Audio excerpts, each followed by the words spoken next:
the goddess of destruction, tantra and occult powers.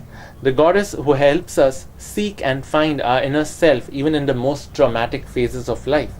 May she bless the reader, or in this case the viewer as well.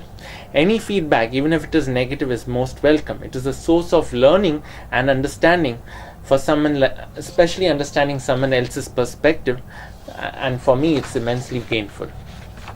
So feedbacks are always welcome. The oldest profession. There are two reasons or motives which made me write this article or blog. Firstly, the fact being that I worship goddess Kali, the goddess of destruction, revenge, the consort of Mahakala, the patron of sex workers and hermaphrodites. Secondly, for a tarot card reader, people from a profession which is uncertain and dependent on the flow of customers form a substantial part of the clientele. I would expect a stockbroker or a trader on any stock exchange to be more receptive towards my craft as compared to someone who has a stable source of income, a profession which will stay for longer and is unaffected by any market situation.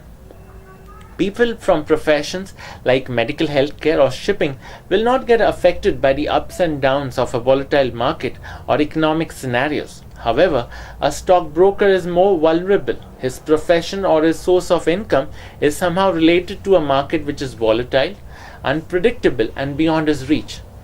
To choose a source of living of your choice is not feasible for everyone. Very few get that opportunity. There are certain professions which may not be respected in society, but form an integral part of this society.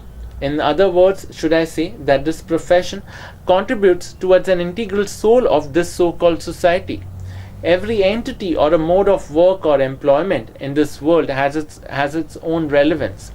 Irrespective of how we look at it, the importance or the relevance stays the way it is. Irrespective of how much people criticize or look down upon sex workers, it is the very same people who approach them at dusk for pleasures of the flesh. Temple prostitution, or pleasing the goddess by offering one's body to a stranger, has been a part of sacred folklore. Sexual rites and rituals practiced by hierodules form an integral element of mythology. Any soul who has been a part of the oldest profession learns to give unconditionally.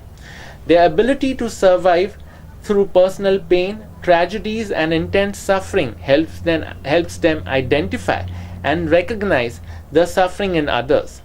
Just the way people from the medical profession are those who are born to heal, people blessed with the gift of healing, similarly, a sex worker is also someone who is born to heal, healing of not just the body, but the soul as well. One of my favorite authors has written a very good book on the life of a sex worker.